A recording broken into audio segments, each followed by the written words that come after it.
우리 모두 살아온 이 삶을 보면 내일을 모르고 살아왔습니다.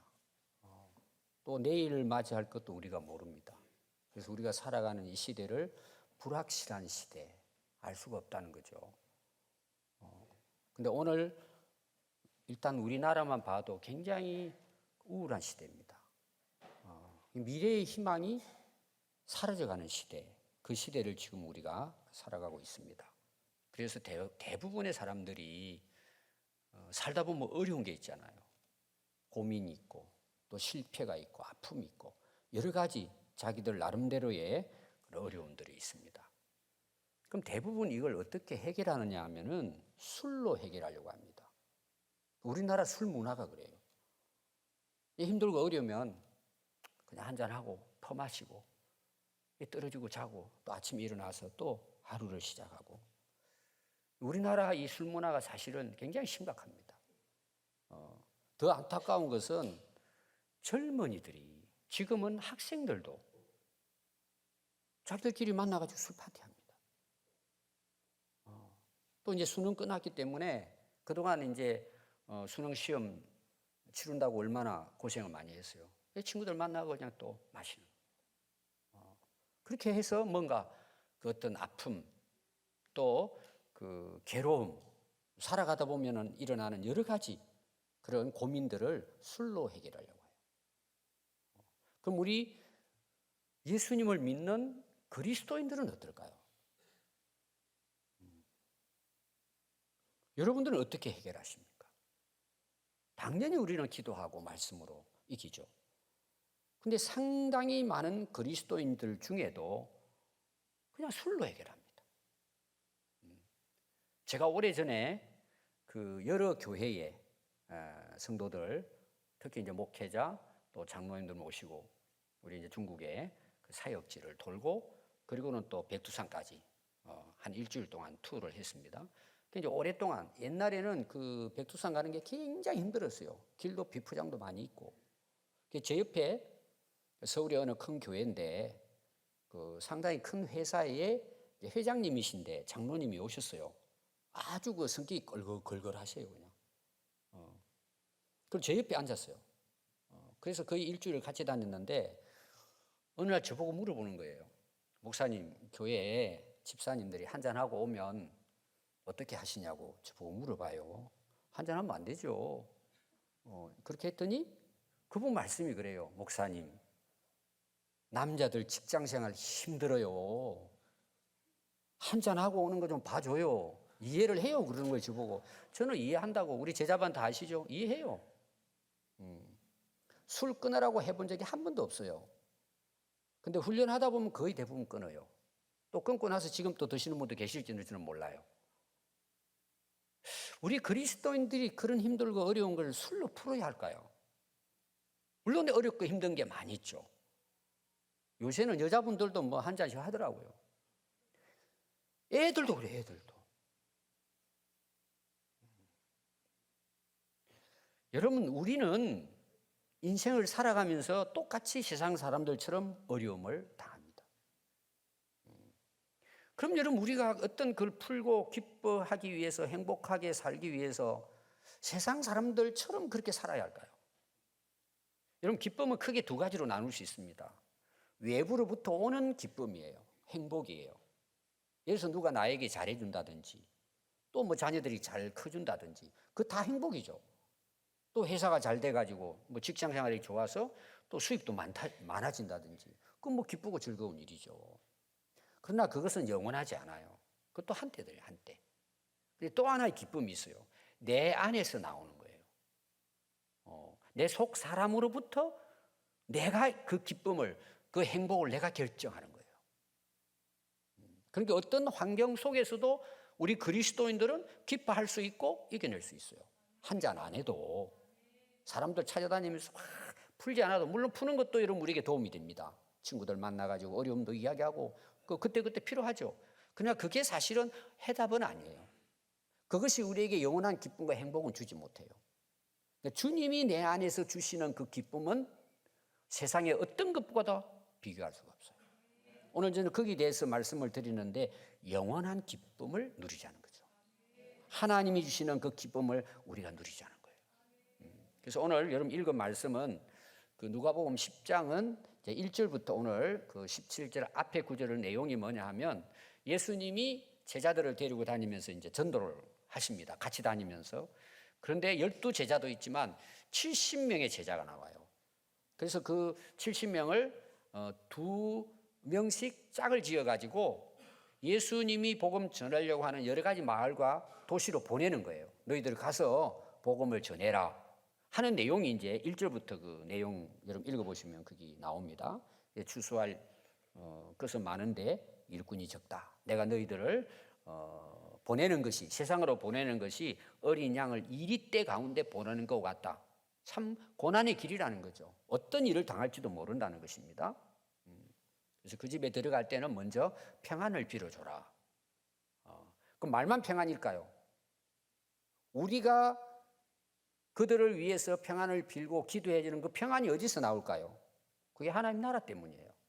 그래서 너희들이 가서 내가 너희들에게 능력과 권능을 줄 테니까 병자들이 있으면 치료하고, 권능을 행하라는 거죠. 그 권능을 행하고, 거기에 중요한 내용은 여러분들이 꼭 기억해야 될 말씀이 뭐냐 하면 여러분들 한번 9절 한번 보십시오. 10장 9절 한번 봐요. 거기 있는 병자들을 고치고 또 말하기를 하나님의 나라가 너희에게 가까웠다라고 전하라는 거예요.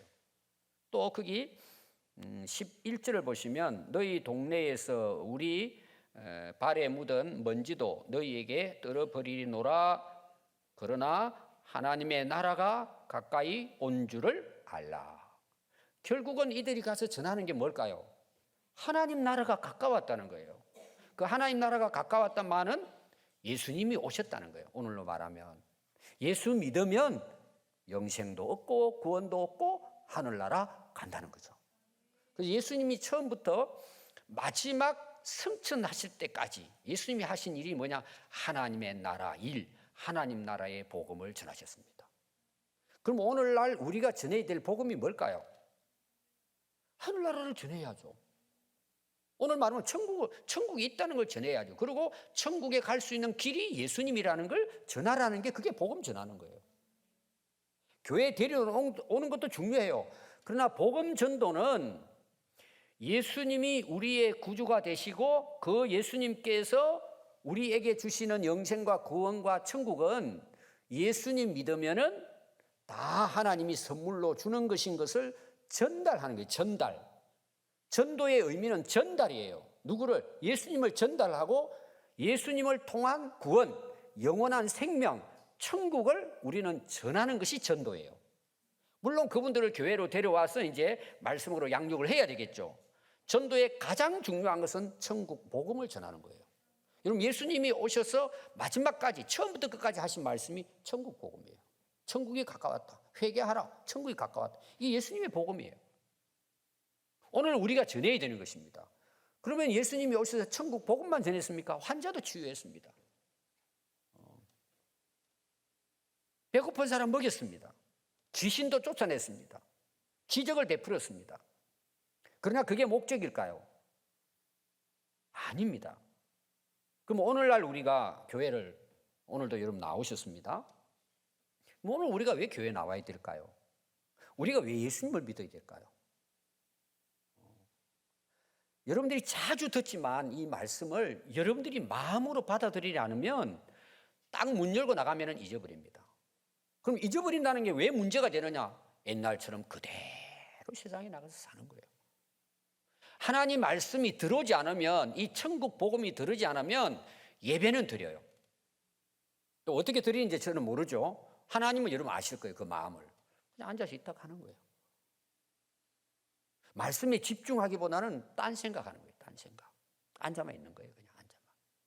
그리고 10년을 다니고 20년을 다니고. 그래서 스토리는 알아요. 이야기는 알아요. 나하고 아무 상관없는 말씀이에요. 그럼 여러분 어떤 일이 일어날 거? 여러분 교회당 문 열고 나가면 그냥 옛날처럼 똑같이 사는 거예요. 똑같은 방식으로. 여러분 만약에 그렇게 하다가 돌아가셨다. 여러분 그분이 천국 갈 수 있을까 없을까요? 그건 우리가 너무 잘 알아요. 믿음이 없는데 아니 내가 천국에 대한 믿음이 없는데, 소망이 없는데 어떻게 갈 수 있어요? 거기서 인생 끝나는 거예요. 끝나면 다행인데 성경은 뭐라 그럴까요? 천국에 못 가는 게 뿐만 아니라 지옥에서의 영원한 형벌이에요. 이게 복음이에요. 예수님이 전하고자 하시는 핵심이에요. 근데 오늘 많은 교회에서, 물론 다 그러진 않지만 신자들이 듣기 싫어한단 말이에요. 지금 내 무슨 문제가 바쁜데 그게 다 속는 거예요. 아니 그는 성도들을 천국의 복음, 예수님이 처음부터 이것을 전하라고 우리를 부르시고 세웠는데 그걸 전하지 않으면 여러분 앞으로 교회가 어떻게 될까요? 반드시 문 닫습니다. 그래서 제가 계속해서 여러분들에게 말씀드리는 천국 복음은 제가 이게 중요해서 천국 복음을 전하는 게 아니고 성경이 예수님이 전한 말씀이란 말이에요. 근데 교회를 다니는 분들이 아니 교회를 가도 이 천국 복음을 잘 이야기도 안 해주고 공부 잘 모르고 그냥 뭐 문제 해결, 힐링 그런 식으로 기독교가 가버리면 여러분 그렇게 할 수 있어요. 뭐 교회 열심히 다닐 수 있고 뭐 찬양할 수 있어요. 여러분 결론이 뭐예요? 오늘 제가 이 이야기를 하려고 하는 거예요. 만약 오늘 여러분들이 분을 받았다면 여러분들의 인생이 어떻게 될까요? 멸망이에요, 여러분. 그건 제가 여러분들을 겁주기 위해 하는 것도 아니고 예수님의 처음부터 끝까지 말씀이에요. 그런데 교회 가도 이걸 듣지 못하고 배우지 못하고 훈련받지 못하면 여러분 세상에 성공했다 할지라도 그 인생의 끝이 어떨까요? 오늘 제가 그 설교를 하고 싶은 거예요. 물론 제가 거의 대부분 이런 설교를 제가 하지만 왜? 제가 그걸 설교를 골라서 하는 게 아니에요. 성경은 다 그 말씀이에요. 아멘. 오늘 그래서 그 70명을 보냈습니다. 오늘 이 17절부터는 그 70명이 돌아오는데 기뻐하면서 돌아왔다는 거예요. 왜 기뻐해서 돌아왔느냐? 그 17절 보니까 주여 주의 이름이면 귀신들도 우리에게 항복했습니다. 떠났다는 거죠. 물리쳤다는 거죠.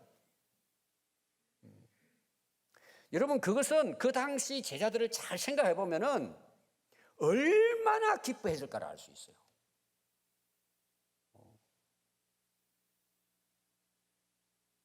자기들이 가서 예수님을 전하니까 천국 복음을 전하니까 귀신들이 와가지고는 다 도망가는 거예요. 이긴 거예요. 그래서 제가 표현을 저는 이렇게 이제 그 표현을 했습니다. 예수님이 그들을 보낼 때는 뭐라고 이야기하죠? 너희들은 지금 이리떼 속으로 들어간다. 양이 어린 양이. 그럼 완전히 피바다가 되겠죠. 다 물어 뜯어가지고 먹어버릴 거잖아요. 너희들이 세상에 가서 이 천국 복음을 전한다면 세상 사람들이 너희들을 해하고 핍박하고 죽일지도 몰라. 그때는 굉장히 핍박이 심했잖아요. 각오하고 가라는 거죠. 제자들도 아마 좀 떨었을 거예요. 어떤 사람은 아마 뒤 꽁무니 빼면서 두 사람하고 옆에서 그냥 뭐 놀았을지도 몰라요. 근데 일단 갔어요. 얼마나 두려웠을까요? 그런데 예수 이름으로 전했더니 귀신들이 떠나가고 사람들이 예수 믿게 되는 거예요. 얼마나 기뻤을까요? 죽을 줄 알고 해당할 줄 알고 사실은 두려운 마음으로 나갔는데 기적이 일어난 거예요. 가는 곳곳마다 회개하는 역사가 일어나고 방해하던 모든 사단의 역사들이 물러가기 시작하는 거예요. 이들이 실제로 경험한 거예요. 여러분 그 기쁨은 경험해 본 사람만 하는 거예요. 그래서 제가 이제 표현을 이렇게 해서 아침에 예수님이 야 너희들 한 달 동안 30일 갔다 와. 목숨 걸고 가서 전하고 와. 다 나갔어 믿음으로. 제가 봤을 때는 아마 한 일주일 하다 돌아온 것 같아요. 왜 그럴까요? 너무 깊은 거야. 빨리 예수님에게 전해야 되겠다. 여러분 그런 거 있잖아요. 좋은 일이 있으면 못 기다리잖아요. 여기저기 막 전화하고 찾아가고 막 이야기하잖아요. 못 기다려 하잖아요. 일주일 있다 이야기하라 그래도 하루를 넘기기 어려워요. 특히 우리 여자분들 막 입이 막 어떻게 할 수가 없어. 좋은 일이 있으면 막. 여러분 그러잖아요. 기쁜 일이 있을 때는 참지를 못하잖아요. 제가 볼 때는 그렇게 그 생각이 들어요. 막 빨리 와가지고 예수님 알리고 싶은 거야. 우리 이기고 왔다고 막. 귀신들이 다 도망가 항복했다고 막 와가지고는 얼마나 기뻤을까. 그건 여러분 그런 걸 경험해본 이제 분들은 아마 무슨 마음인지 알 거예요. 여러분 사도행전 3장에 보면은 베드로가 이제 성령 충만해서 성전에 기도하러 올라가는데 안전뱅이를 예수 이름으로 치료하는 내용이 나옵니다. 여러분 그때 베드로 마음이 어땠을까요? 베드로는 원래 부인하고 예수님 가는 길을 도망친 사람이에요. 간다고 해놓고도 힘들게 생각이 드니까 도망갔잖아요. 근데 성령 받고 나서 복음을 들고 나가는데 첫 번째 기적이 뭐냐면 안전병이 일어나는 거예요. 그럼 베드로가 기도할 때 일어날 걸 믿고 했을까요? 저는 이렇게 생각해요. 두 가지 다 있다고 생각해요. 저는 이렇게 생각합니다. 예수 이름으로 전하는 거잖아요. 쉽게 말하면 안전병이 있으니까 전에는 생각도 못 했는데 제가 몇 주 전에 설교했잖아요. 딱 본 거예요. 안전. 전에는 몰랐어요. 교회당을 그렇게 왔다 갔다 몇 년을 해도 그게 앉아있는 안전병에 관심이 없었어요. 근데 성령 받고 나서 보니까 보였다 그랬잖아요. 주목했다 그랬잖아요. 그러고는 가가지고는 예수 이름으로 걸으라고 한 거예요.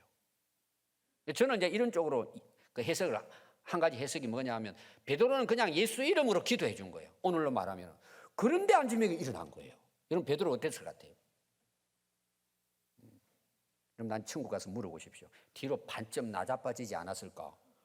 자기도 상상하지 못한 일이 일어난 거예요. 그럼 누구 때문에 일어난 거예요? 예수 이름 때문에 일어난 거예요. 제가 지난주 그 광고 시간에 이야기했던 우리 힘으로 이기는 게 아니에요. 그 우리는 담대해야죠. 예수님이 하시니까. 이들도 마찬가지로 봐요. 이들이 가가지고 우리 가면은 뭐 귀신들이 항복할 거야 나가서 가자 막 이랬을 것 같아요. 지금 어린 양을 이리때에 보낸 것처럼 너희들을 보낸다고 예수님이 말씀하시면서 권능을 줬단 말이에요. 근데 갔는데 진짜 놀라운 일이 일어난 거예요. 제가 아마 여러분 제자 훈련하면서 또 하나님께서 저를 통해서 귀신 쫓아내는 역사들이 많았어요. 제가 마곡사 입구에 농촌 목회를 했습니다. 거의 5년 가까이를. 거기는 완전히 귀신의 속을 마곡이에요. 엄청난 전쟁을 치렀습니다. 근데 교회가 승리했습니다. 부흥되기 시작하고 마을이 완전히 교회가 중심이 됐습니다. 또 제가 이제 부교육자로 있을 때도 귀신 들린 사람 몇 사람이 나갔어요. 제가 이제 제자 훈련할 때 그 여러분 이야기 드리잖아요. 그러면 여러분 제 능력과 힘으로 나갈까요? 고함을 지르니까 나갈까요? 제가 이제 우리 교회에 아프신 분들은 예배 마치고 기도 받을 분들은 뭐 새가족실이나 그냥 제가 기도해 드립니다. 저는 어떤 마음으로 기도한 줄 아세요? 내게 능력이 있다고 기도하지 않아요. 내게 어떻게 능력이 있어요? 저는 해요 그냥. 여러분도 해도 돼요. 왜 그들을 위해서 기도해 주죠?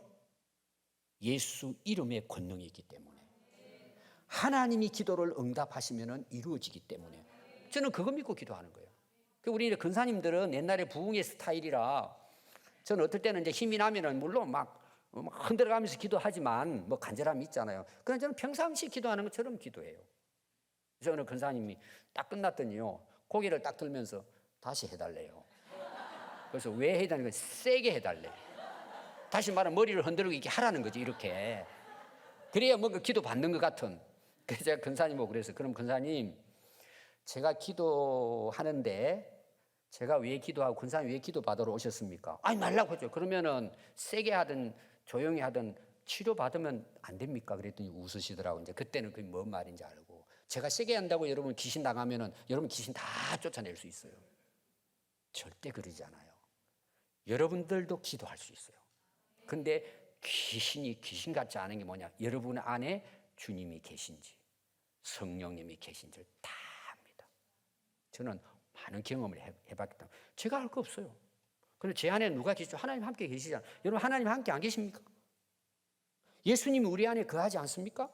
성령님이 나와 함께 하지 않습니까? 그 이름으로 나가는 거예요.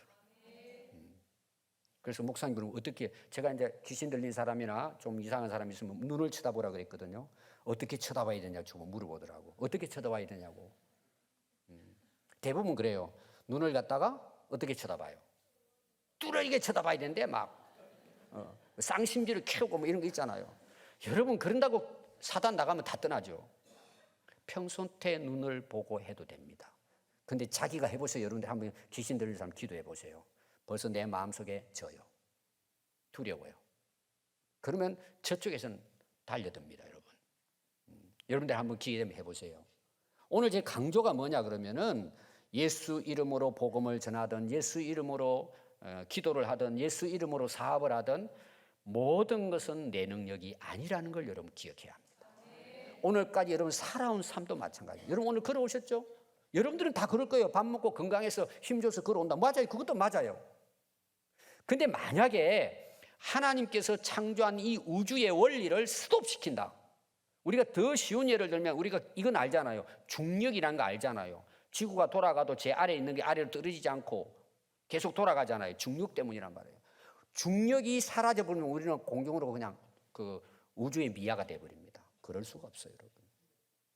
그 하나님의 창조의 원리와 운행을 지금도 계속되기 때문에 우리가 오늘 걸어오고, 저도 말을 하니까 여러분 귀로 들을 수 있는 거예요.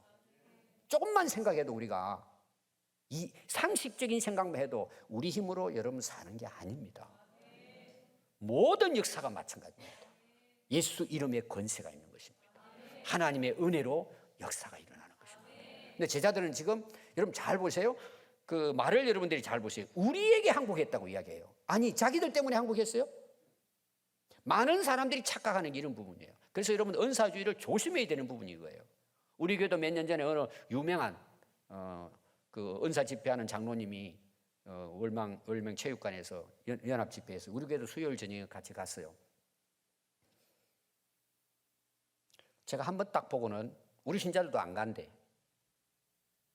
제가 그 세계를 모르면 뭐 따라가죠 그냥. 제가 보는 관점은 엉터리가 너무 많아요. 여러분 밀치가 넘어가면 넘어가는 게 뭐예요? 여기 넘어가신 분도 계실지 몰라요. 그래 넘어가면 어떻는데요? 여러분 어떻던가요? 넘어가니까? 괜히 넘어갔다 싶을 거예요. 물론 하나님이 치유해 주실 수도 있어요. 그리고 안 되면 또 밀어붙여요. 그리고 또 그 목사님 어떤 분이 그러더라고. 그분을 위해서 쓰러져 줬다는 사람도 있더라고. 이게 말이 안 되는 거잖아요. 하나님은 하실 수 있어요.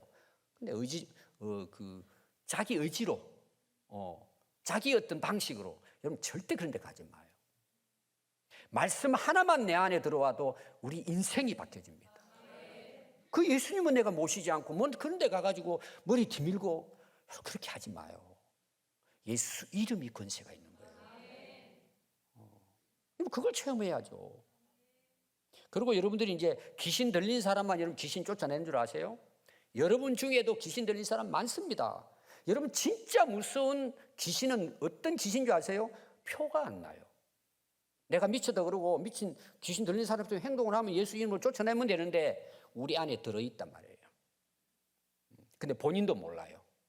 어딘가는 알게 돼요. 끌려가고 있다는 사실을. 어딘가는 언제 여러분 아시는 줄 아세요? 정말 심령이 가난하고 내가 가난해 봐야 돼요. 아, 내가 이렇게 끌려다녔구나.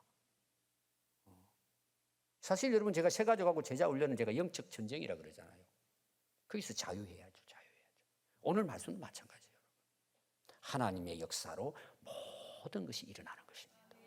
우리에게도 가능한 것입니다. 이걸 이제 예수님은 제자들에게 지금 사실 가르쳐 주는 것이죠. 그래서 18절 보면요, 예수님이 말씀해요. 야, 너희들이 그렇게 나가서 할 때 사탄이 하늘로부터 번개처럼 떨어지는 거 내가 다 보고 있었다. 이게 무슨 말이에요? 예수님이 전부 주장한다는 내용이에요. 예수님 안에 있다는 내용이에요. 여러분들이 하나님의 손을 벗어날 수 있습니까? 믿는 사람이나 안 믿는 사람이나 어느 누구도 하나님의 역사에서 벗어날 수 없어요. 로마의 황제도 그랬어요. 지금의 왕들도 마찬가지로 하나님의 손을 벗어날 수 없어. 그게 이름 다니엘서 역사잖아요. 모든 시대의 왕들을 하나님이 주관하시잖아요. 지금도 마찬가지예요, 여러분. 예수님 다 알고 계시는 거예요. 여러분들의 삶에 대해서는 예수님 모르실까요? 다 알고 계세요. 우리는 그냥 착각하고 사는 거죠. 여러분 말씀이 안 들어오면요 그냥 그렇게 속고 사는 거예요. 또 어떤 경우는 좀 출세하고 돈 많이 벌고 풍족하면은 나는 괜찮다고 생각해요. 그 여러분 다 계시록 나와요. 나는 부자다, 부족한 게 없다, 큰 소리 쳐요. 그래요, 가보세요 여러분. 다 원점으로 돌아가요. 이건 아무도 벗어날 수 없어요. 그래서 19절에 보면 내가 너희에게 뱀과 정갈을 밟으며 원수의 모든 능력을 제어할 권능을 주었다. 누가 주었느냐? 예수님 주었다는 거예요. 그래서 너희를 해할 자는 결코 없다. 이게 담대하게 나가서 복음 전하라는 거예요. 그러면서 오늘 사실은 주제입니다. 20절 말씀은 그러나 귀신들이 너희에게 항복하는 것으로 기뻐하지 말고 너희 이름이 하늘에 기록된 것으로 기뻐해라. 자, 여기 기쁨이라는 게요, 사실은 세 곳이 나오는데 앞에 나오는 이들이 기뻐하며 돌아왔다, 이 기쁘다는 기쁨하고 그다음에 20절에 나오는 기뻐하지 말고 기뻐하라. 이 기쁨이 사실은 기쁨 그 자체잖아요. 뭐 영어로 말하면 joy. 뒤에는 영어로 봤더니 rejoy라고 돼 있어요. 영어로. 근데 헬라도 달라요. 카이하고 카이로. 이게 다릅니다. 카라하고 카이로예요. 근데 실제 뜻은 그냥 기쁨이에요. 행복, 뭐 즐거움 거의 비슷해요. 그런데 그 쓰일 때의 그 용어가 약간 달라요. 내용은 다 기쁘고 즐겁다 이런 데 뜻인데, 그래서 앞에 나오는 이 70인이 기뻐하며 돌아왔다. 이건 카라입니다. 카라. 이건 뭐냐? 잃어버린 것. 잃어버렸는데 그걸 다시 얻은 거예요. 그 예수님이 비유에 많이 나오잖아요. 잃어버린 양을 찾고 드라크마를 찾고 둘째 아들이 돌아왔을 때 아버지가 잔치하고 기뻐하는 거 있잖아요. 이게 카라예요. 카라. 제가 이제 겨울에 한 번씩, 이번에도 그랬어요. 겨울에 옷을 이제 넣어두고 여름 옷 갈아입고 1년 지나다가 또 이제 11월이 다가오고 그러면은 동복을 입잖아요. 그래서 제가 한 몇 주 전에 호주머니에 손을 넣었더니요, 2만 원이 들어있는 거야. 근데 왜 이렇게 기뻐요? 그 전에 내가 제 거임에도 불구하고 다시 찾으니까, 이분들도 몰랐는데, 여러분 그런 거 간혹 나이 드신 분들은 그런 경우 있을 거예요. 5만 원짜리가 얻는데 잊어버려가 찾을 수가 없어요. 근데 다음날 가서 보니까 포켓 들어있는 거예요. 그때 그 기쁨은요, 2만 원의 기쁨이 아니에요. 이게 앞에 나오는 카라예요. 제자들이 그런 걸 상상도 못했는데 일어난 거예요. 거기에서 오는 기쁨이에요. 어떻게 보면 외부로부터 오는 기쁨이에요. 그럼 뒤에 나오는 카이로라는 이 기쁨, 너희들이 하늘에 너희 이름이 기록된 것을 기뻐하라 이거잖아. 이거는 지금 내 손에 잡혔어요? 안 잡혔어요? 안 잡혔어요. 안 보여요. 근데 앞으로 올 거예요. 거기에 대한 기쁨이에요. 여러분, 그러면 앞에서 나오는, 뭐 예를 들어서 아까 제가 그 뭐 2만 원이 나왔다, 뭐 일이 생각지도 못했는데 좋은 일이 일어났다, 이것도 기쁨이죠. 근데 그 기쁨은 어떨까요? 2만 원 밥 사 먹으면 끝나버려요. 세상의 그런 기쁨은 그냥 좋은 걸로 끝나는 거예요. 하루만 지나면도 끝나버릴 거예요. 그러나 하늘의 기쁨은 영원한 기쁨이에요. 아까 제가 처음 서론 부분에 그랬죠. 불확실한 시대, 미래가 불투명한 시대예요. 암울하죠. 우울하죠. 그런데 하늘에 소망이 있다. 이 세상을 이겨내게 하는 거예요. 우울하지 않아요, 여러분. 힘들 때 얼마나 많이, 그 당시는 핍박받은 시대라고 제가 그랬잖아요. 지난주 설교도 그렇고. 근데 어떻게 그걸 이겼을까요? 하늘의 소망 때문이에요. 그럼 지금은 어떨까요? 마찬가지인데 사람들은 눈앞에 있는 일락만 바라보고 사는 거예요. 영원한 걸 모르고 쏟고 사는 거예요. 그 기쁨이 내게 없는 거예요. 그러니까 그렇게 기도하고 찬양 부르고 뭐 예배는 드리는데 항상 우울해. 그리고 이야기하다 보면은 그냥 어찌 그냥 어쩔 수 없이 그냥 힘들어 사는 거지. 낙이 없어요. 소망이 없어요. 여러분, 이거는 예수 안 믿는 사람들은 항상 느낄 거예요. 그러니까 저녁만 되고 집에 들어가려고 그러면은 이게 참 낙이 없는 거예요. 친구한테 전화 안 오나 한잔 하자고. 그럼 막 달려가요. 왜? 마음이 너무 허전하니까. 그렇게 해서 또 그냥 하룻밤 때우고 아침에 일어나면 딱 속쓰려 가면서 그냥 또 그러다가 또 막 반복되는, 중독돼 버려요. 그 안에도 사단의 역사가 있는 거예요. 여러분, 사단의 목적이 뭐죠? 우리 영혼을 죽이고 멸망시키는 거예요. 그리고 사업은 또 잘 되게 해줘요. 근데 다 잘 됐다 그래요. 그 사단이 속이고 있는 건데 빠져 사는 거예요.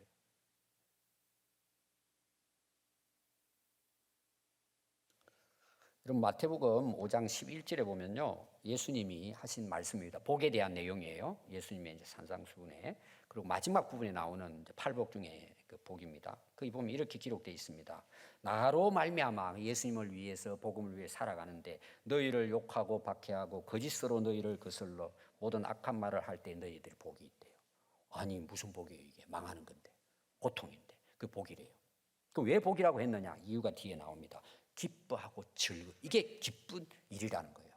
여러분들이 진짜 예수님 이름으로 살아가는 것 자체가 기쁨이고 행복이고, 그 예수님을 위해서 내가 고난을 당한다. 그거는 기뻐해야 할 일이라는 거예요. 이게 안 맞잖아요, 세상 방식하고는. 그 뒤가 나와요. 그 이유가 뭔지 이렇게 이야기합니다. 하늘에서 너희의 상이 크다는 거예요. 이게 무슨 말이죠? 이 땅에서 상 받는 게 좋은데 하늘에 상이 있대요. 영원한 상을 이야기하는 거예요. 여러분, 이 세상의 상이 얼마나 오래 갈까요? 여러분, 어릴 때 1등하고 2등한 상 지금 어때요? 기분 좋습니까? 한때. 여러분, 우리가 그 기쁨을 추구하면서 예수 믿는다고 할 수 있습니까? 또 여러분, 계시록 19장 7절에 보면 우리가 즐거워하고 크게 기뻐함. 이건 이제 하늘나라예요. 제가 계시록 계속 말씀을 하고 있죠. 하늘나라 같은 요한에게 보여준 하늘나라를 기록한 게 요한계시록이란 말이에요. 우리가 즐거워 크게 기뻐함. 이거 하늘나라에 있으면 하는 말씀이에요. 그에게 영광을 돌리세. 어린 양의 혼인 기약이 이르렀고 그의 아내가 자신을 준비하였으므로 천사가 말하기를 기록하라. 어린 양의 혼인잔치에 참여함을 받은 자들이 복이 있도다. 그러니까 여기 오늘 예수님이 말씀하시는 하늘나라에 너희 이름이 기록된 기뻐하라는 게 뭐냐? 이 소망이 우리에게 있단 말이에요. 준비되어 있단 말이에요. 아직은 안 갔지만 그걸 생각하면 내가 기쁜 거예요. 즐거운 거예요. 요사이 뭐 여러분들 자세히 모르는데 아파트 이제 분양받잖아요. 군산에도 하잖아요. 서울 같은 데는 뭐 100대 1, 200대 1 그러잖아요. 근데 그게 이제 당첨이 됐어요. 당첨됐는데 4년 후에 이제 그 집에 들어가요. 예를 들면. 그러면 자기가 집 없다고 원망 불평할까? 지금은 전세 집에 살지만 4년 후에 예를 들어 10억짜리인데 서울 거 되면은요 한 3배 정도 오른다 그러더라고. 로또라 그러 누가 로또. 제가 아는 분이 몇 년 전에 저한테 자랑했어요. 목사님 이렇게 했는데 참 주 앞에 열심히 살았는데 당첨됐습니다. 너무 감사하다고 그러더라고. 그럼 여러분 그분이 남의 집 뭐 내가 전세 살았다고 원망 불평할까요? 그 기쁨이 있는 거예요 지금. 그리고 또 집도 새 집이지만 뭐가 들어오죠? 3배가 들어오는 거야. 그리고 한 5년 있다가 군산으로 오면은 대박 나는 거예요. 그거하고 비교가 되겠습니까? 하늘나라가. 왜 우리가 그렇게 못 살아요? 그 기쁨을 왜 못 누려요? 안 믿는 거죠. 그러니까 세상에서 살아가는 때문에 그냥 아웅다웅하고 싸우고 막 뺏고 그냥 형제들끼리 칼부림 나고. 우리 교회도 그런 억울한 분들이 있더라고요. 한 2가정. 제가 그랬어요. 포기하라고. 그거 가져도 별 거야. 그냥 병이 들었더라고. 진짜 제가 봐도 억울해요. 형제들이 자기 빼버리고 다 이렇게 한 거예요. 억울하죠. 제가 포기하라 그랬어요.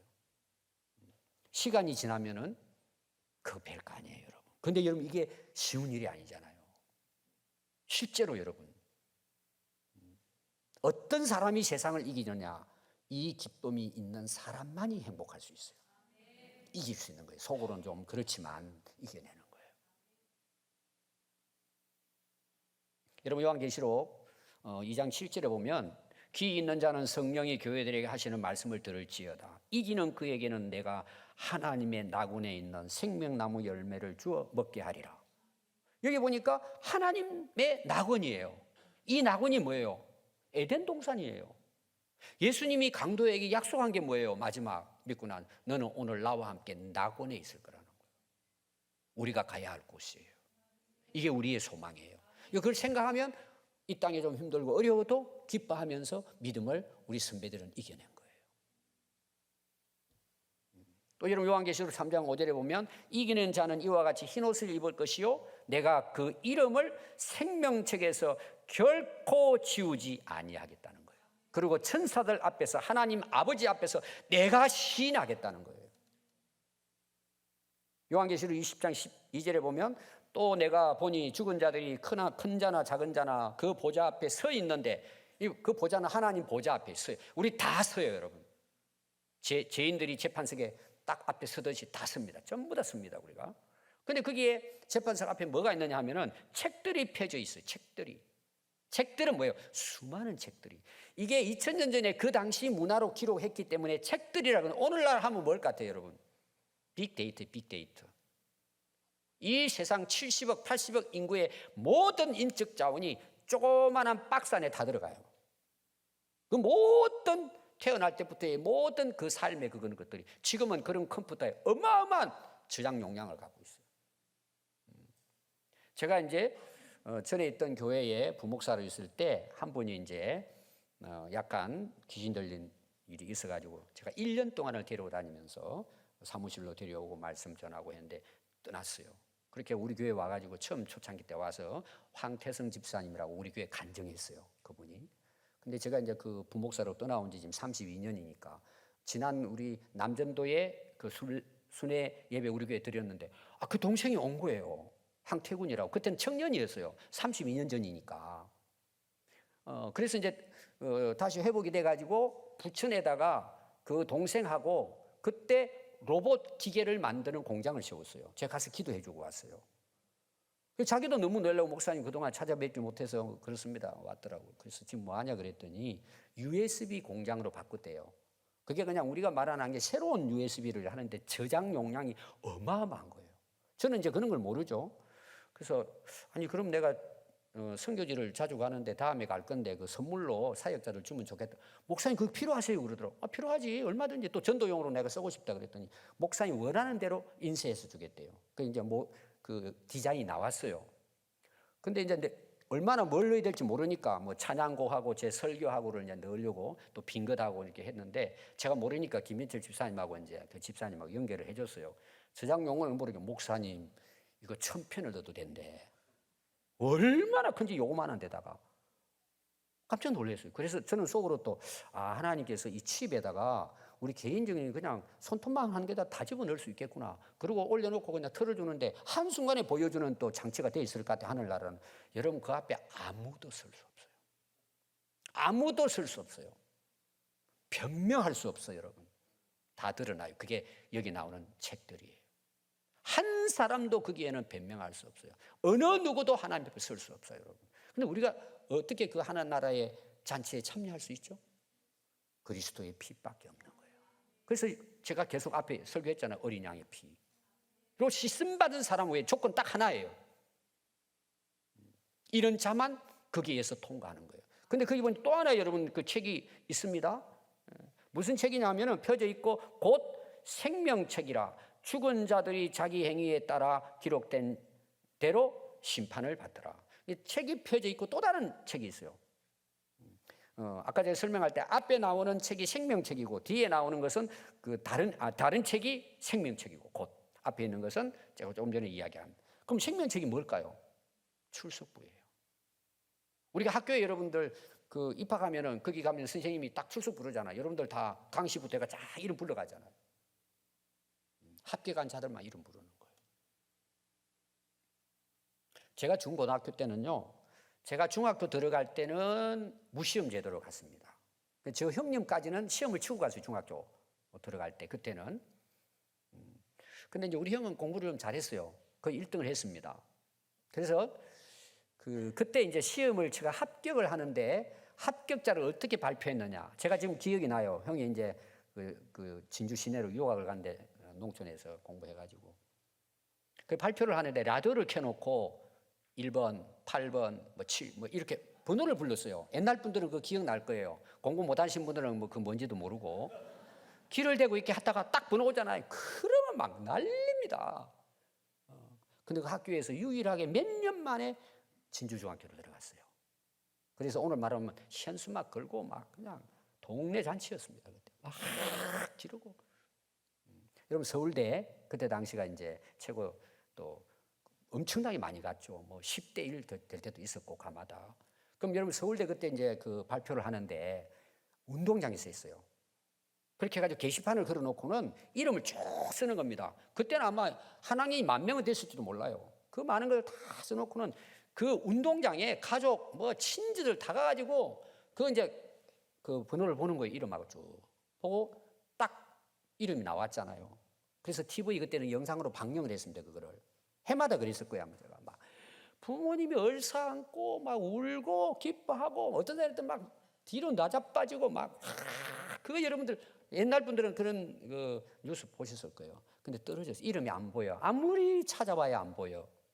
그 사람들은요 소리도 내지 못하고 쓸쓸히 눈물을 흘리면서 운동장 구석에 가가지고 펑펑 울다가 나갔어요. 근데 봐요. 10년이 지나고 20년 지나고 80세가 돼서 돌아갈 때 되면 어떨까요? 아무것도 차이가 없어요. 또 역전된 사람이 있어요.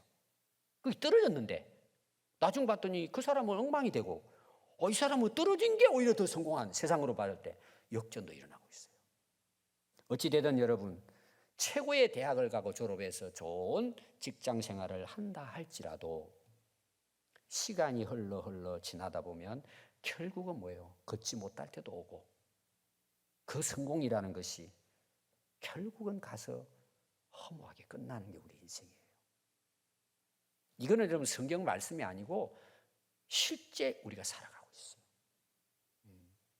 여러분 전도서 제가 말씀 오늘 한번 읽어드리겠습니다. 솔로몬 왕이 최고로 전성기 때는 범죄했고 돌아가실 때쯤 돼가지고 깨달은 거죠. 최고의 지혜로운 솔로몬 왕이 잠언서와 전도서를 썼잖아요. 이 전도서 내용은 전도서예요. 자기 인생을 간증하고 너희들 예수 잘 믿어라 오늘 말하면 남긴 책입니다. 제가 한번 읽어드릴게요. 잘 들어보세요.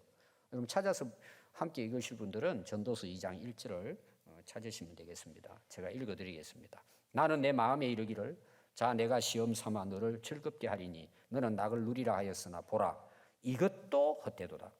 내가 웃음에 관하여 말하여 이르기를 그것은 미친 것이라 하였고 희락에 대하여 이르기를 이것이 무슨 소용이 있는가 하였노라. 내가 내 마음으로 깊이 생각하기를 내가 어떻게 하여야 내 마음을 지혜로 다스리면서 술로 내 육신을 즐겁게 할까? 또 내가 어떻게 하여야 천하의 인생들이 그들의 인생을 살아가는 동안 어떤 것이 선한 일인지 알아볼 때까지 내 어리석음을 꼭 붙잡아 둘까 하여 나의 사업을 크게 하였노라. 내가 나를 위하여 집들을 짓고 포도원을 일구며 여러 동산과 과원을 만들고 그 가운데에 각종 과목을 심었으며 나를 위하여 수목을 기르는 산림에 물을 주기 위하여 못들을 팠으며 남녀노비를 사기도 하였고 나를 위하여 집에서 종들을 낳기도 하였으며 나보다 먼저 예루살렘에 있던 모든 자들보다 또 내가 소와 양떼의 소유를 많이 가졌으며 은금과 왕들이 소유한 보배와 여러 지방의 보배를 나를 위하여 쌓고 또 노래하는 남녀들과 인생들이 기뻐하는 처첩들을 많이 두었노라. 내가 이같이 창성하여 나보다 먼저 예루살렘에 있던 모든 자들보다 더 창성하니 내 지혜도 내게 여전하도다. 무엇이든지 내 눈이 원하는 것을 내가 금하지 아니하며 무엇이든지 내 마음이 즐거워하는 것을 내가 막지 아니하였으니 이는 나의 모든 수고를 내 마음이 기뻐하였음이라. 이것이 나의 모든 수고로 말미암아 얻은 몫이로다. 그 후에 내가 생각해 본즉 내 손으로 한 모든 일과 내가 수고한 모든 것이 다 헛되어 바람을 잡는 것이며 해 아래서 무익한 것이로다. 전도서 12장 1절 너는 청년의 때에 너희 창조주를 기억하라. 곧 공고한 날이 이르기 전에 나는 아무 낙이 없다고 할 해들이 가깝기 전에 해와 빛과 달과 별들이 어둡기 전에 비 뒤에 구름이 다시 일어나기 전에 그리하라. 그런 날에는 집을 지키는 자들이 뜰 것이며 힘 있는 자들이 구부러질 것이며 맷돌하는 자들이 적음으로 거칠 것이며 이건 다 우리 육체에 허물어가는 것을 이렇게 은유적으로 표현을 했어요. 창들로 내다보는 자가 어두워질 것이며 길거리 문들이 닫혀질 것이며 맷돌 소리가 적어질 것이며 새의 소리로 말미암아 일어날 것이며 음악하는 자들은 다 쇠해질 것이며 또한 그런 자들은 높은 곳을 두려워할 것이며 길에서는 놀랄 것이며 살구나무가 꽃이 필 것이며 메뚜기도 짐이 될 것이며 정욕이 거칠이니 이는 사람이 자기의 영원한 집으로 돌아가고 조문객들이 거리로 왕래하게 됨이라. 마지막 12장 6절부터 제가 12절 언줄이 풀리고 금그릇이 깨지고 항아리가 샘 곁에서 깨지고 바퀴가 우물 위에 깨지고 흙은 여전히 땅으로 돌아가고 영은 그것을 주신 하나님께로 돌아가기 전에 기억하라. 전도자가 이르되 헛되고 헛되도다. 모든 것이 헛되도다. 내 아들아 또 이것으로부터 경계를 받으라. 많은 책들을 짓는 것은 끝이 없고 많이 공부하는 것은 몸을 피곤하게 하느니라. 일의 결국을 다 들었으니 하나님을 경외하고 그의 명령들을 지킬지어다. 이것이 모든 사람의 본분이니라. 하나님은 모든 행위와 모든 엄밀한 일을 선악간에 심판하시리라. 이 심판 앞에 우리가 어떻게 설 수 있습니까? 그리스도의 십자가의 피로 씻음받은 사람만이 그 나라에서 영원히 살 수 있습니다. 아무 조건이 없습니다. 오늘 우리에게 가장 시급한 문제가 우리 모두가 반드시 통과해야 될 시험이 있습니다. 이거는 반드시 합격해야 할 중대한 시험입니다.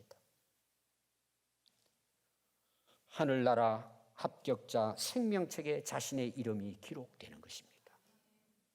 여러분들은 자신 있습니까? 뭐 당연히 여러분 선택에 무시해도 돼요. 막 살아도 됩니다. 세상 기쁨 즐기며 살다 됩니다. 그러나 단 한 사람도 하나님의 심판대를 벗어날 수 없습니다. 그거는 가까이 왔습니다. 곧 옵니다, 여러분. 남미의 에콰도르 이오카 인디언 부족 선교하다가 순교한 짐 엘리엇 선교사가 떠나고 난 다음에 그 아내가 일기장을 펴봤습니다. 이런 글들이, 그 글들이 이제 책으로 나왔습니다. 우리 아마 동영상으로 얼마 오래전에 봤을 거예요. 창이라고 하는 그 선교 이야기. 이런 이제 글귀가 있어요. 결코 잊어버릴 수 없는 것을 얻기 위하여, 영원한 것이죠. 이걸 얻기 위하여 절대 간직할 수 없는 것을, 여러분들이 아무리 중요하다고 생각하는 걸 붙들고 있어 보세요. 간직할 수 없는, 떠나면 다 빈손으로 갔다 빈손으로 간다는 거예요. 그런 간직할 수 없는 이런 헛된 것들을 버리는 자는 바보가 아니라는 거예요. 영원한 것을 얻기 위해 영원하지 않은 것을 버리는 자는 절대 어리석은 자가 아니라는 거예요. 그리고 떠난 거예요. 그는 영원한 하나님 나라 기쁨을 위해 일시적인 이 땅의 기쁨에 매여 살지 않았어요. 왜? 어차피 다 이룰 건데. 그는 영원히 후회하지 않을 가장 탁월한 선택을 한 인물이에요.